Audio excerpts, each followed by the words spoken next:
these type of situations, a lost cause. Stay the fuck out of my job.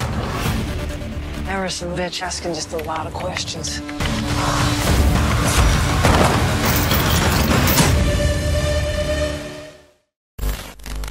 Film ini diawali dengan memperlihatkan seorang wanita tanpa identitas yang berlari keluar dari sebuah peternakan. Wanita itu terlihat sangat ketakutan, bahkan dirinya kabur tanpa sempat memakai pakaiannya. Dari belakang muncul seorang pria tinggi besar yang mulai mengejar wanita tersebut. Ketika wanita itu akan menyeberang jalan, dirinya hampir terlindas mobil camper van yang dikendarai oleh pasangan kakek nenek. Kakek nenek itu segera membawa wanita tanpa identitas itu ke rumah sakit terdekat. Is she dead? No! Sesampai di rumah sakit, wanita itu segera diberi pertolongan medis. Petugas medis menemukan ada banyak sekali luka goresan dan luka bekas suntikan pada tubuh wanita tersebut. Tidak hanya itu saja, wanita itu juga mengalami trauma mendalam yang membuatnya ketakutan dan panik yang tidak terkontrol. Kemungkinan besar wanita itu menggunakan obat terlarang sebelum mengalami kecelakaan. Kemudian kakek dan nenek yang hampir menabrak wanita itu dimintai keterangan oleh pihak kepolisian. Mereka menjelaskan wanita itu berlari dari arah peternakan. Wanita itu berlari tanpa arah seakan-akan dikejar oleh sosok misterius. Kakek dan nenek itu sangat khawatir dengan kondisi wanita itu dan mereka meminta tolong pada para polisi untuk menyelidiki siapa sosok yang mengejar wanita tersebut. Akan tetapi polisi menolaknya karena mereka berpikir wanita itu sedang berhalusinasi akibat menggunakan obat terlarang.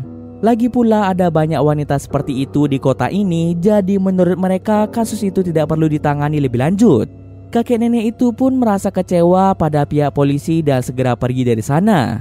Kemudian scene pun berpindah dengan memperlihatkan seorang wanita bernama Lisa yang berprofesi sebagai pekerja sosial. Di daerah itu terkenal dengan banyaknya wanita yang bekerja sebagai wanita penghibur.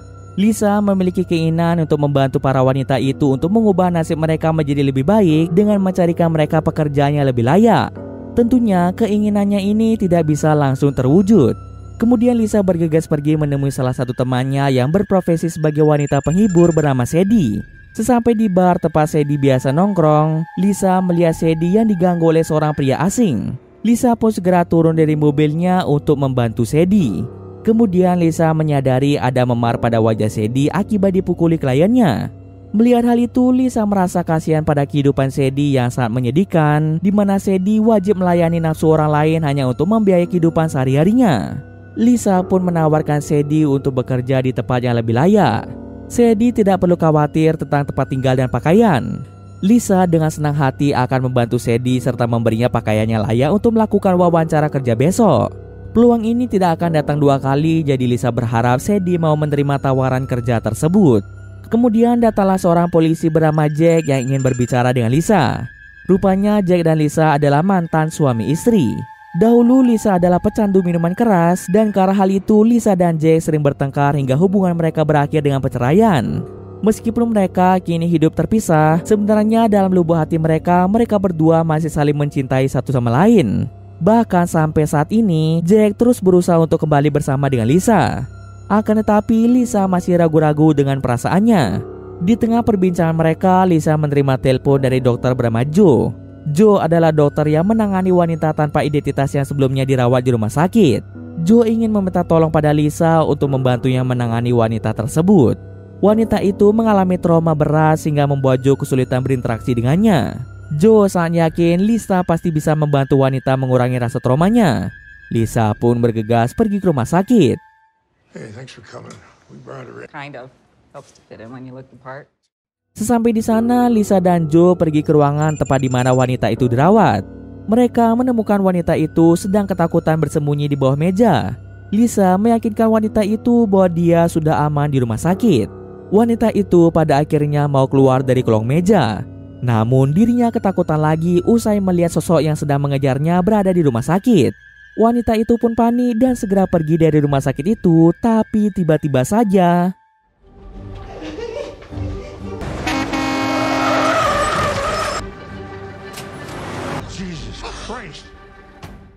wanita itu langsung meninggal di tempat setelah terlindas oleh truk. Lisa yang belum sempat menolong wanita itu merasa bersalah atas kematian wanita tersebut. Dirinya pun menjadi penasaran dengan siapa sebenarnya sosok wanita itu dan siapa orang yang telah mengejarnya. Karena tidak ada yang tahu identitas wanita itu, Lisa berpikir mungkin wanita itu adalah salah satu wanita penghibur yang sering nongkrong di bar yang ada di kota tersebut. Kemudian Lisa pun berinisiatif pergi ke sebuah bar di mana para wanita penghibur biasanya berkumpul. Lisa segera bertanya pada mereka tentang identitas wanita itu, namun mereka semua tidak ada yang mengenalnya. Dari semua orang yang ada di bar itu, Lisa curiga pada seorang wanita berambut merah bernama Erlin yang ketika ditanya soal wanita itu, dia malah pergi dari bar tanpa memberikan jawaban. Come on, girls. I know you're not always on the... Hey, how about you? Setelah itu, para wanita penghibur mengungkapkan tentang banyaknya kasus wanita yang hilang di kota tersebut. Mereka sudah berulang kali melaporkan kasus orang hilang pada pihak polisi, namun pihak polisi hanya diam saja tanpa melakukan tindakan apapun. Pihak polisi sepertinya menganggap kasus itu tidaklah penting. Lisa pun merasa kesal pada polisi yang tidak mengerjakan tugas mereka dengan benar. Polisi seharusnya dapat memberikan keamanan dan keadilan bagi warga kota, tapi malah sebaliknya, polisi di kota itu malah membiarkan tindak kriminal terjadi di daerah tersebut. Esok harinya, Lisa mengungkapkan keluh kesahnya pada pihak polisi yang kurang sigap dalam menangani kasus orang hilang. Ada begitu banyak laporan masuk mengenai wanita hilang di kota itu, tapi bisa-bisanya para polisi hanya diam dan duduk santai di meja tanpa berusaha mengusut kasus-kasus tersebut.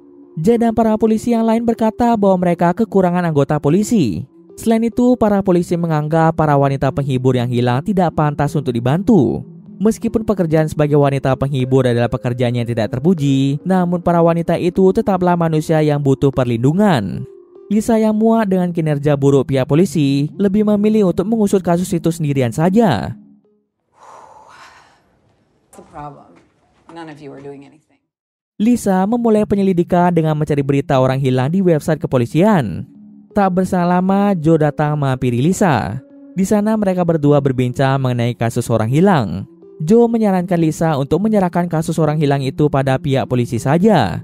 Kasus itu bukanlah sesuatu yang bisa ditangani oleh Lisa, apalagi Lisa hanya sendirian tanpa dibantu orang lain. Rasa kemanusiaan Lisa begitu besar sehingga dia sudah bertekad untuk mencari siapa sosok yang telah menculik para wanita itu. Sosok berbahaya itu harus segera ditangkap demi mewujudkan keamanan di kota tersebut. Sebelum pergi meninggalkan Lisa, Joe mengingat sesuatu tentang bau menyengat yang tercium dari wanita tanpa identitas itu, di mana bau itu mirip dengan bau peternakan. Seketika, Lisa pun teringat dengan keterangan kakek nenek yang menemukan wanita itu di daerah sekitar peternakan.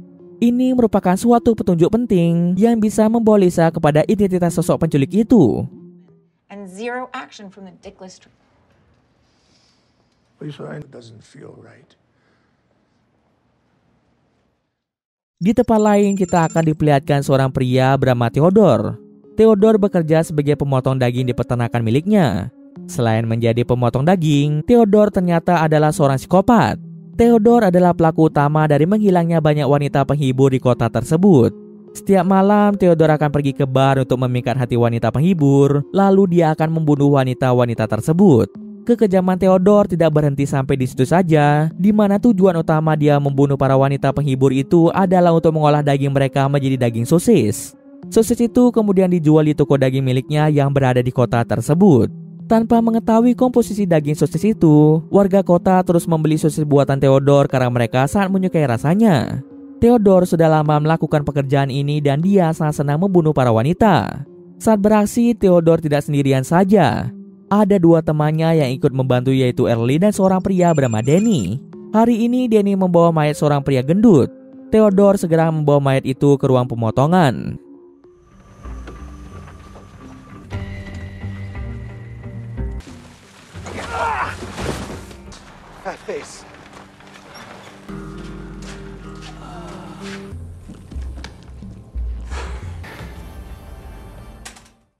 Setelah itu, Theodore mengajak Danny untuk melihat Erlin yang sedang memberi makan babi. Tidak hanya membawa sosis dari daging manusia itu juga diberikan pada para babi yang dipelihara Theodore. Kemudian Erlin memberitahu Theodore tentang Lisa yang sedang mengusut kasus wanita hilang. Cepat atau lambat, Lisa pasti akan mencari Theodore dan menghentikan aksi yang dilakukan Theodore. Erlin akan pergi ke bar nanti malam untuk bertanya lebih lanjut mengenai Lisa, sekaligus mencarikan wanita penghibur untuk dibunuh oleh Theodore. Malam harinya, Erlin dan Theodore pun datang ke bar. Di sana Erlin bertanya informasi tentang Lisa pada pemilik bar bernama Star. Star memberitahu Erlin bahwa Lisa pernah menikah dengan polisi, jadi Erlin jangan coba macam-macam dengan Lisa.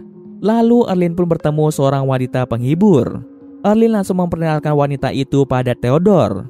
Setelah berhasil merayu wanita itu, mereka pun mengajak wanita malang itu ke rumah Theodore. Di sanalah Theodore langsung membunuh wanita itu dengan sadis.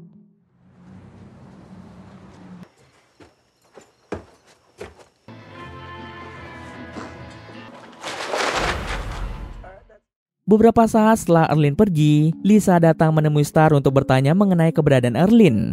Karena Erlin belum lama keluar dari bar, Star meminta Lisa untuk menunggu, siapa tahu Erlin akan masuk ke bar lagi. Star juga memberitahu Lisa bahwa Erlin tadi bertanya tentang Lisa. Lisa pun segera pergi keluar untuk mencarinya, tapi sayangnya Erlin sudah pergi. Keesokan harinya, Lisa datang ke kantor polisi untuk membicarakan kasus menghilangnya para wanita. Tapi sesampai di sana, Lisa terkejut melihat Jack sedang berduaan bersama teman kerjanya bernama Sylvia. Sylvia memang sengaja memakai pakaian seksi untuk menggoda Jack, tapi Jack tidak tertarik padanya sama sekali. Melihat kebersamaan Jack dan Sylvia membuat Lisa menjadi salah paham dan mengira Jack ingin mendekati Sylvia. Lalu Jack dan Lisa pun terlibat dalam pertengkaran hebat. Jack menjadi semakin marah pada Lisa karena di sela-sela perdebatan itu, Lisa malah mengungkit masalah kasus wanita hilang. Lisa mengetahui informasi tentang peternakan yang dicurigai sebagai tempat di mana para wanita itu diculik, dan dia bermaksud untuk mengajak Jack melihat-lihat peternakan tersebut. Jack pun langsung membentak Lisa dan meminta Lisa untuk tidak ikut campur dalam pekerjaannya. Namun perseteruan mereka tidak berlangsung lama karena Jack segera meminta maaf pada Lisa. Jack berjanji pada Lisa dirinya akan membantu Lisa menangkap psikopat tersebut. Your whole life is falling apart. You'd rather freeze. So just say it. You want to say that I'm All selfish? I'm Sementara itu di tempat lain, Erlin meminta Theodore untuk berhenti membunuh wanita lagi. Erlin memiliki firasat jika Theodore tidak mau berhenti membunuh orang lain, maka cepat atau lambat kejahatannya akan segera terungkap. Apalagi sekarang ini Lisa berusaha untuk mengungkap kejahatan yang dilakukan Theodore. Apabila Theodore tidak mau berhenti, maka Erlin akan pergi meninggalkan kota itu. Erlin tidak mau dirinya ditangkap polisi jika kejahatan Theodore terungkap. Akan tetapi Theodore tidak menggubris peringatan Erlin. Dia malah kembali menculik seorang wanita lalu membunuhnya dengan sadis. What do you guys want? Hold on, I'm here talking to you. So, you say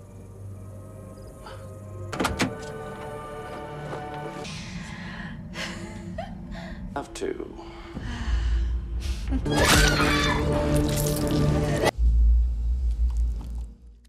Kembali lagi ke Lisa. Saat ini Lisa berniat untuk melihat-lihat peternakan di pinggir kota. Sebelum pergi, Lisa menelpon Jack dan mengajak Jack bertemu nanti untuk membicarakan hubungan mereka ke depannya. talk some more and make up. The station? No, I'm just finished telling it over there just as soon as I'm finished up here. Di perjalanan menuju peternakan, Lisa menerima telepon dari Joe yang melihat sosok Erlin dan Danny menuju ke sebuah peternakan bernama peternakan Squealer. On a road called Squealers. Put it down. Put it down. Setelah menentukan tujuannya, Lisa segera mengatur GPS-nya menuju ke peternakan itu. Di tengah perjalanan, Lisa tak lupa mengabarkan Jack tentang dirinya yang akan pergi ke peternakan Squealer. Awalnya Lisa berniat untuk lewat jalan pintas, namun Lisa malah tersesat akibat GPS-nya yang tidak berfungsi. Terlalu lama mengendari mobil itu membuat bensin mobil Lisa habis di tengah jalan. Akibatnya mobil Lisa pun mogok sebelum dirinya bisa sampai ke peternakan Squealer. No! Jack, come on. Here you are. Sementara itu, Jack masih belum menyadari pesan suara yang dikirim Lisa. Dia pun pergi ke rumah Lisa lalu menyelinap masuk. Jack melihat ada seseorang yang tidur di kasur Lisa. Jack mengira bahwa itu adalah Lisa. Ketika Jack mendekatinya, ternyata itu adalah mayat Sadie yang baru saja dibunuh oleh Theodore. Beberapa saat sebelumnya, ternyata Theodore pergi ke rumah Lisa untuk membunuh Lisa. Namun di sana Theodore malah bertemu dengan Sadie. Alhasil Sadie pun menjadi korban dari keganasan Theodore. Kemudian Jack pun mendengar pesan suara dari Lisa. Tanpa berlama-lama lagi, Jack segera pergi ke peternakan Squealer.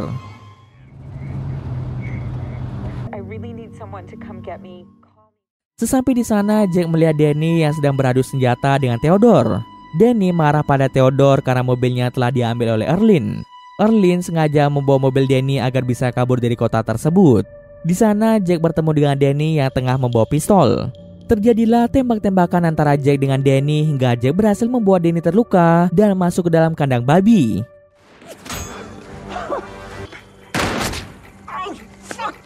But I got to drop on you if you don't tie. Babi yang dipelihara Theodore mencium bau darah Danny dan mereka pun langsung memakan Danny hidup-hidup. Drop your phone. Jack yang lengah membuat Theodore mendapat kesempatan untuk membuat Jack pingsan. Setelah Jack pingsan, Theodore langsung membunuhnya dengan sadis.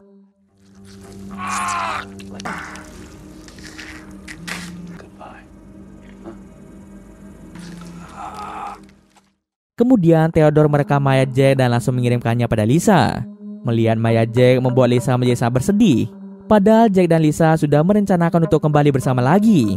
Lisa menyadari bahwa hanya Jack satu-satunya orang yang mengerti dan menyayanginya. Namun semua keinginannya itu tidak akan pernah terwujud karena Jack telah meninggal dunia. Kematian Jack membuat Lisa bertekad untuk melakukan balas dendam pada Theodore.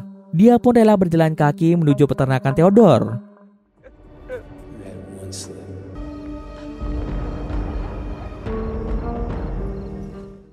Setelah beberapa jam, akhirnya Lisa sampai ke peternakan tersebut. Di sana dia pun bertemu dengan Theodore.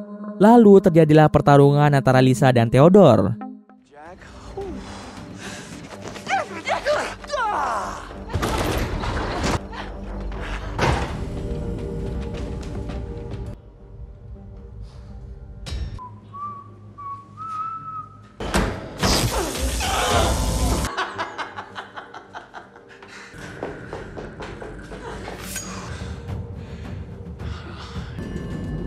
This one on the other.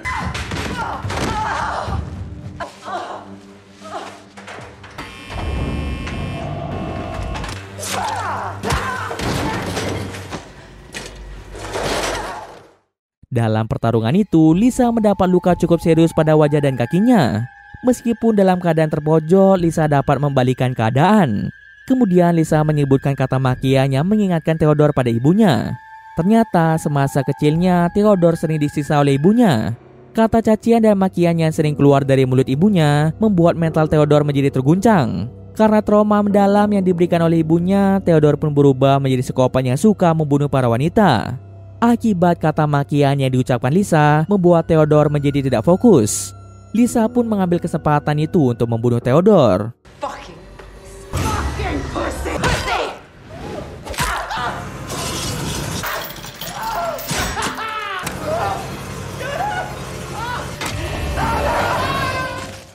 Dendam atas kematian Jack pun berhasil dibalaskan oleh Lisa. Tak berselang lama, Joe pun datang dengan membawa bala bantuan. Dan cerita pun selesai. Oke, mungkin sekian dulu video kali ini. Jika ada kesalahan, gue mohon maaf. Oke, see you next video guys.